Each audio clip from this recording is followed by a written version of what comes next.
Assalamualaikum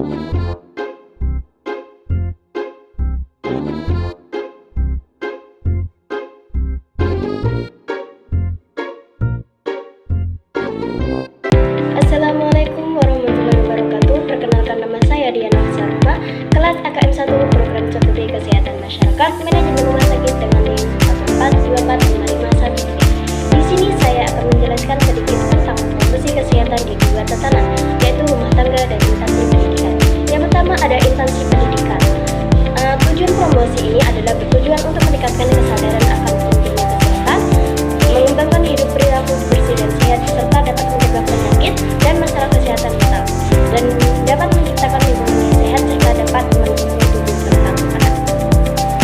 Lalu apa saja sih yang menjadi sasaran yang berada di tatanan instansi pendidikan itu? Di antaranya yaitu ada peserta didik. Peserta didik adalah sasaran utama promosi kesehatan di sekolah, yang tujuannya adalah untuk menanamkan kebiasaan sehat yang akan mereka bawa hingga dewasa. Yang kedua ada guru dan tenaga pendidikan. Guru dan tenaga pendidikan ini memiliki peran penting dalam membangun kebiasaan sehat di sekolah. Yang ketiga ada orang tua. Orang tua adalah mitra utama dalam mendukung promosi kesehatan di sekolah yang bertujuan untuk mendukung praktik kesehatan di rumah. Yang keempat ada manajemen keuangan yang bertujuan untuk mengembangkan kebijakan yang mendukung kesehatan. Yang terakhir itu ada lingkungan yang sehat. Selain individu, lingkungan sekolah secara keseluruhan juga menjadi sasaran promosi yang bertujuan untuk menciptakan lingkungan yang sehat, aman, dan ramah anak. Selanjutnya saya akan menjelaskan apa saja indikator keberhasilan promosi kesehatan di institusi pendidikan. Di antaranya ada perubahan nyata dalam diri siswa atau kebiasaan siswa, yaitu seperti mencuci tangan sebelum makan dan setelah beraktivitas, membawa bekal sehat dari rumah untuk menghindari jajanan yang tidak higienis. Selanjutnya ada aktif mengikuti kegiatan fisik, yaitu seperti olahraga dan senam pagi. Selanjutnya ada selalu menjaga kebersihan pribadi, yaitu termasuk mandi rutin dan memakai pakaian bersih. Indikator berikutnya adalah terciptanya lingkungan sekolah yang mendukung kesehatan. Ini dapat dilihat dari ketersediaan toilet bersih dengan akses air bersih yang memadai. Yang kedua ada sistem pengelolaan sampah yang dapat sampahnya itu dapat dipilah antara organik dan anorganik. Yang ketiga menyediakan kantin sekolah yang menyediakan makanan sehat dan bergizi.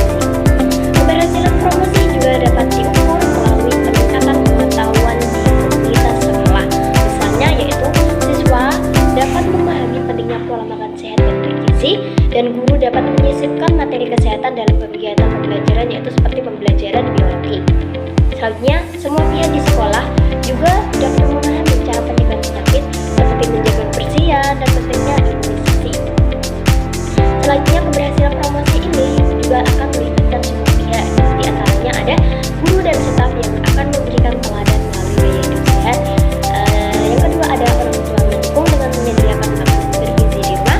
Yang ketiga, sekolah rutin mengadakan kegiatan seperti senam pagi, penyuluhan kesehatan, atau lomba lingkungan sehat. Selanjutnya, promosi kesehatan di sekolah juga berfokus pada menciptakan lingkungan yang sehat bagi siswa, guru, orang tua, dan seluruh komunitas sekolah. Berikut adalah ada beberapa pola pembinaan yang dapat diterapkan, di antaranya yaitu mengadakan edukasi secara langsung, yaitu yang bertujuan untuk meningkatkan pengetahuan dan kesadaran seluruh komunitas sekolah tentang pentingnya hidup sehat. Kita bisa melakukannya dengan mengadakan penyuluhan kesehatan dan program kesehatan di kelas. Selanjutnya ada demonstrasi praktik yang bertujuan untuk memberikan contoh nyata tentang kebiasaan sehat yang mudah diterapkan sehari-hari. Ini bisa diterapkan melalui simulasi cuci tangan yang mengajarkan siswa itu langkah-langkah mencuci tangan yang benar untuk mencegah penyakit yang bisa dilakukan di kelas. Yang ketiga ada pendampingan intensif melalui pendampingan siswa yang dilakukan oleh para guru atau tenaga kesehatan untuk memantau kesehatan siswa, misalnya membantu mereka olahraga atau memastikan mereka ikut dalam program kesehatan. Yang keempat ada kegiatan sehat seperti mengadakan senam pagi setiap hari bersama di lapangan. Selanjutnya saya akan menjelaskan tentang promosi kesehatan di tatanan rumah tangga. Promosi kesehatan di tatanan rumah tangga ini adalah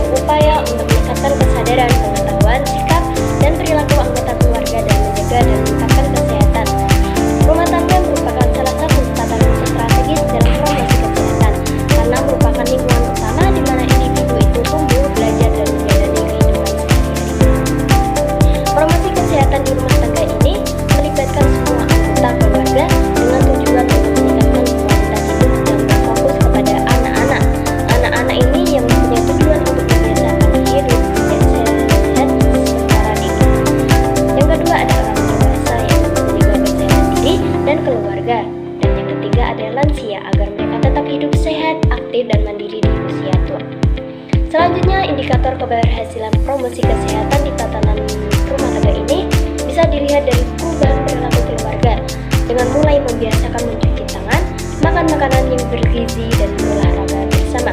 Yang kedua adalah lingkungan rumah yang sehat. Lingkungan rumah yang sehat itu seperti apa sih contohnya? Yaitu seperti rumah yang memiliki ventilasi, sanitasi yang bersih dan bebas dari genangan air sehingga terhindar dari penyakit seperti demam berdarah. Selanjutnya, peningkatan pengetahuan kesehatan. Dengan adanya peningkatan pengetahuan kesehatan, keluarga ini dapat memahami pentingnya imunisasi dan dapat memilih pola makanan yang bergizi. Dan yang kelima ada pola makan sehat, yang ditandai dengan adanya keluarga yang mulai fokus untuk mengkonsumsi makanan bergizi seimbang, seperti memperbanyak sayur, buah, dan protein. Selanjutnya ada pola pembinaan di tatanan rumah tangga. Pola pembinaan rumah tangga ini adalah cara untuk menciptakan keluarga yang harmonis dan mendukung. Ada beberapa pola pembinaan yang dapat diterapkan, di antaranya ada 1. Komunikasi terbuka. Kita bisa mendiskusikan masalah dengan jujur dan saling mendengarkan. Yang kedua, pembagian tugas. Semua anggota keluarga berkontribusi sesuai kemampuan. Yang ketiga, teladan baik. Orang tua ini memberi contoh nilai kejujuran dan tanggung jawab. Dan yang ketiga, meluangkan waktu untuk berkumpul dan mempererat hubungan. Yang kelima adalah menyelesaikan masalah dengan bijak tanpa adanya kekerasan. Dan yang keenam itu menerapkan aturan dengan lembut, bukan dengan cara paksaan. Dan terakhir ada dukungan emosional, yaitu yang saling mendukung kita di saat kita sedang sulit.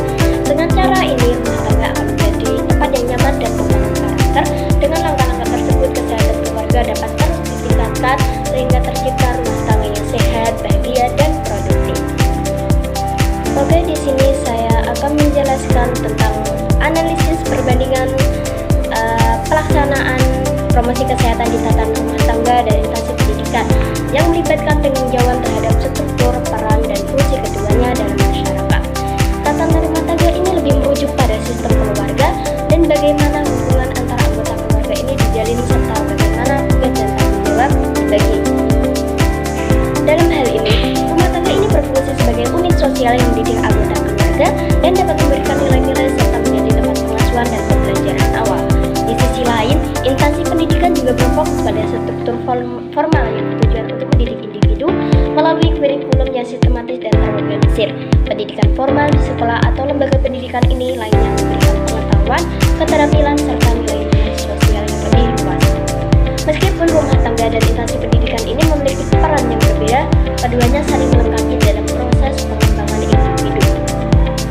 Secara garis besar, rumah tangga ini lebih bersifat informal dan lebih berfokus pada aspek pengasuhan, sementara instansi pendidikan ini lebih terstruktur dan bertujuan untuk memberikan pembelajaran akademis yang sistematis. Namun ini keduanya memiliki tanggung jawab yang besar dalam membentuk karakter dan perilaku individu dalam masyarakat. Berkenaan dengan promosi kesehatan, penyampaian informasi ini terkait lebih mudah dipahami oleh audiens di instansi pendidikan. Hal ini karena peserta didik di sekolah ini cenderung berada dalam lingkungan yang terstruktur dan memiliki waktu serta kesempatan untuk menyerap informasi dengan lebih fokus. Selain itu, materi promosi kesehatan di sekolah juga dapat disampaikan dengan pendekatan yang sistematis dan sederhana sesuai dengan tingkat pemahaman siswa. Sebaliknya, kalau di rumah tangga itu penyampaiannya lebih menantang karena keragaman latar belakang, kesibukan, dan tingkat pemahaman yang mulai berbeda dan beragam. Oke, cukup sekian dari